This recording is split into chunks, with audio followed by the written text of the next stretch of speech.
My next guest is a Hollywood actor, and he landed his first role when he was just 3 years of age, and from there he went on to star in classics such as The Goonies, Stand By Me and The Lost Boys, where he stole the hearts of teenage girls all over the world. Have a look at this.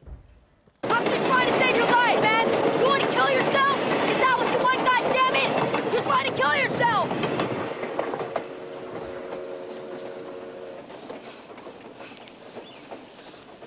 I don't need no babysitter. Do too.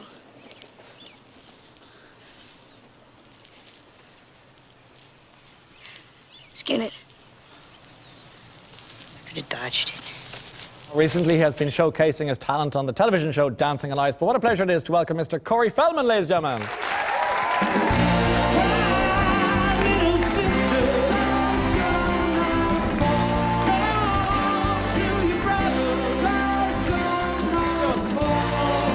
This is our audience. Corey Feldman. Now, Corey, welcome to Ireland. Oh, thank you so much. You know, this is my first time ever in Ireland. What took you so long? I'm so excited to be here. We have loads to talk about, but I understand you're in a band, you sing. We'd like to hear... Do you want to hear a quick song from... Do you want to join the boys? You know, this would be the first time I've ever done any music Ever? at all. Yeah. Go for it. Yeah, I'm totally...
That was good.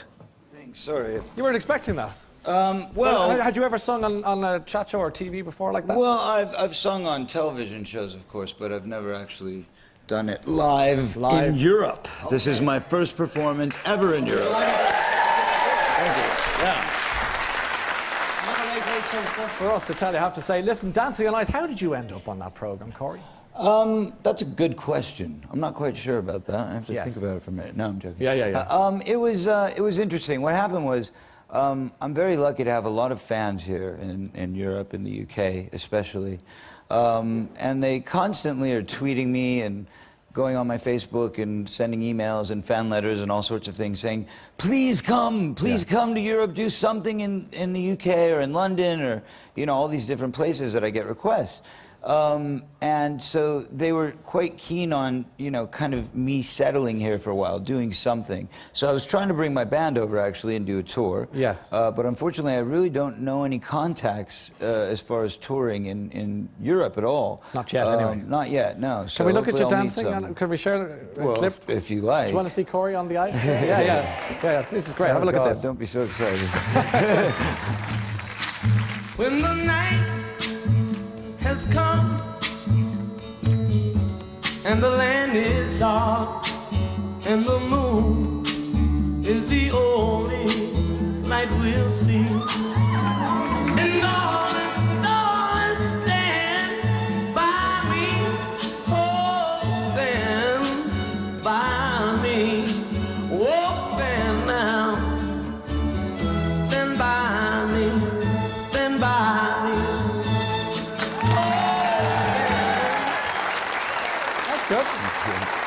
enjoy that? Thank you. I did. I mean, it was definitely more difficult than I'd ever imagined it would be.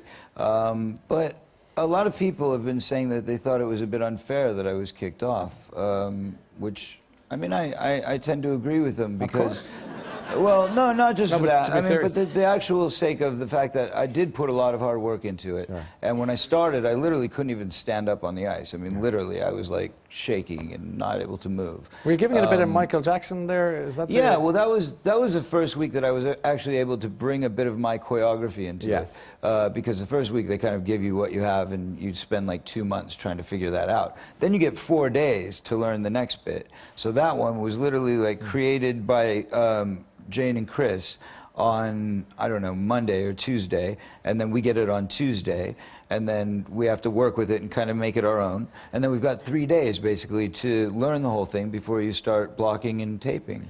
I want to tiptoe through some of the moments in your life, if that's okay with you. And one of the big meetings for you when you were a youngster really was to meet Michael Jackson. And how did you come to meet him? I know you're a fan, but how did you actually physically get to meet him? Well, it's a very interesting question because it actually speaks for a great volume of things in my life, which is that I believe in self-realization. Sure. I believe in believing. To me, I believe very strongly in positive energy and negative energy. If you put positive energy out about one thing, then you tend to get it back about that thing. If you put out negative, then you project that onto yourself as well. So as a child, I was very, very good at kind of controlling this ability to where I could literally visualize something, like visualize it to where I believed it myself, and it would come true. And I actually was able to draw these people into my life. It happened with Michael Jackson. How? It also happened with the Beatles. It happened with Pink Floyd. I mean, I've literally met every single person I intended to meet. So how did the Jackson, where did you meet him then? Well, on the set of The Goonies. On the set of The Goonies. Yeah, because Steven Spielberg, of course, was very good friends with him. Yes. And I was originally actually supposed to be in E.T., but then they rewrote the script and the part got cut out. Okay. So Steven felt bad about that, and he said, well, I'll put you on the next film that I do, which ended up being Gremlins. And then we got along so well, and Joe Dante and I got along so well that Steven said, why don't you come do my next movie? It's going to be called... Goonies, yeah. And he didn't really have the clear story of what the script was going to be or the plot or anything. It was kind of far down the line. But of course, Steven Spielberg, I'm like, yes, let's go. So anyway, so while we were on the set, I'd been thinking about meeting Michael for a long time, and I was like, you know what? Steven knows him, and I'm around him all the time, so why don't I just ask him for an introduction? So I did. I said, you know, Steven, I'm a huge Michael Jackson fan. I was just wondering if there's any way that, you know, you could arrange a meeting. He's like, oh, sure, I'll call him, no problem. I was like, really? He's like, yeah. He's like, aren't they on tour right now? And I'm like, yeah, but they're coming to L.A. And he goes, well, let me arrange some tickets. I'll get tickets. And he did. Steven was kind enough to arrange tickets for each of the Goonies and each of their parents. So everybody got an escort. So I think it was, what, 14 people that went on that adventure. And you became quite friendly with Michael Jackson, and I think you were in Neverland a few times, were you? Yes. A lot. Yes. What sort of a place was that? It was fun. Yeah. I mean, it was everything that you would want out of an amusement park, really. And when you know, when you were pally with them and all the rest of it, and then you saw the trouble he got into then in the court and so on, were you surprised? Yeah, well, I was quite surprised, of course. The first time, I came out quite adamantly in speaking, you know, in his favor and standing up for it and saying, you know, well, I've been around him my whole childhood and nothing inappropriate has ever happened. I've never seen anything inappropriate. So there and that was. stands to this day. Yeah, I mean, you know, as a father, now that I'm a dad, you tend to look at things a little bit differently, a little bit more under a microscope. Well, did you ever stay overnight in Neverland? I did many times, At what age would you have been? Well, by the time he had Neverland, I was already 18. So you were an adult at that stage? Yeah, but really. when I was staying at his house in Havenhurst, though, when I was 15 years old. Yeah. And I also had, you know, my own issues. Which were? Because for those who don't know. I had abuse, you know. You had been abused? As a child, yes. Not by him, by other people. So the point is that I knew what it was. I know you're referring, Corey, to the stories that we've been hearing that you think that there was almost like a cabal of people in Hollywood who abused child stars. Well, it's not that I think. I mean, there were, in fact.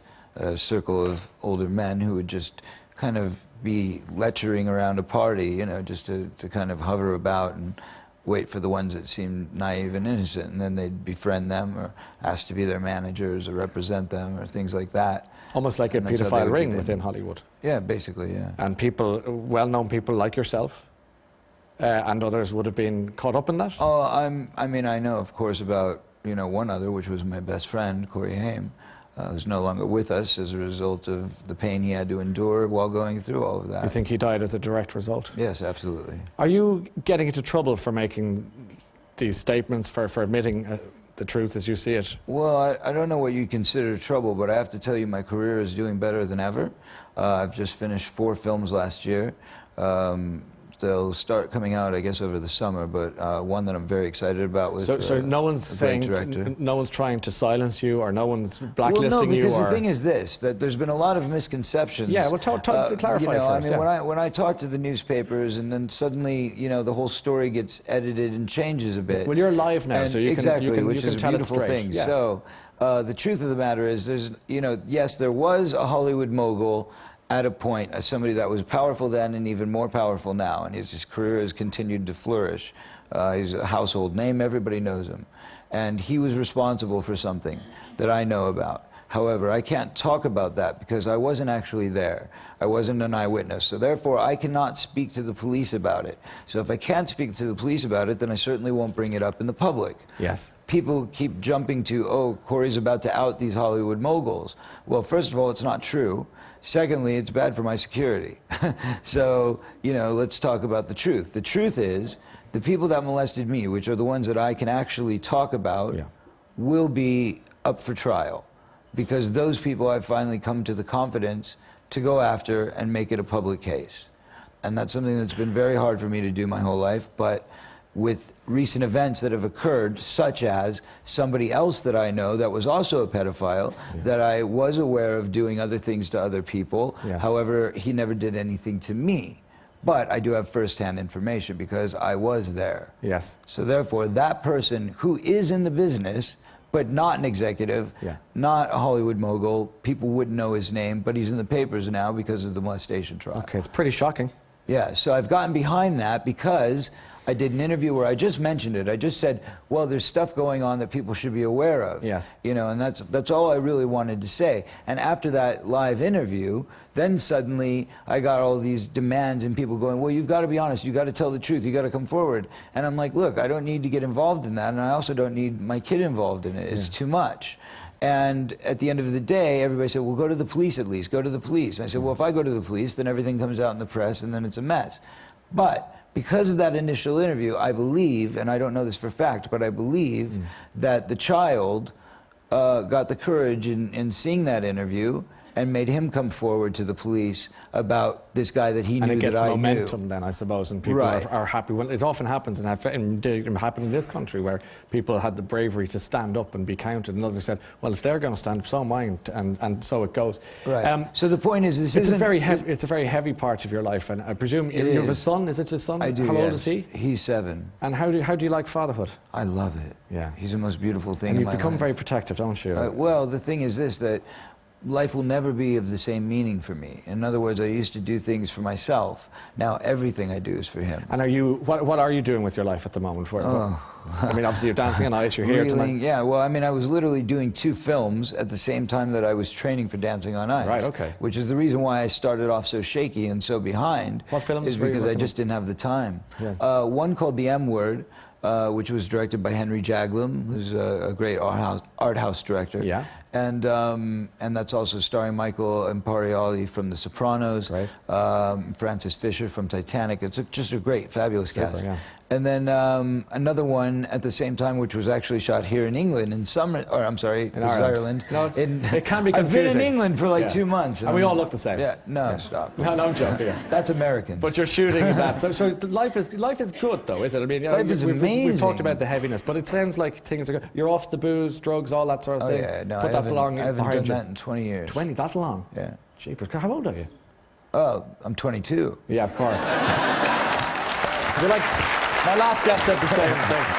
But it's been great having you on the show. Yeah, it's been great being delighted here. for you Thank that you very much. you're in I'm good sorry shape. I couldn't do more music. If I would have known that you guys did that, I would have done it earlier. Hey, listen, there's plenty more time to come when you're back in Europe. Come and see us in Yeah, Dublin. well, I'm actually going to be here for the next few months still, so maybe I Well, can come and come see us back again. Yeah. What a pleasure to meet you. Thank you Corey so much. Feldman. Take care, Corey. Have a seat for a moment. And thanks for your time.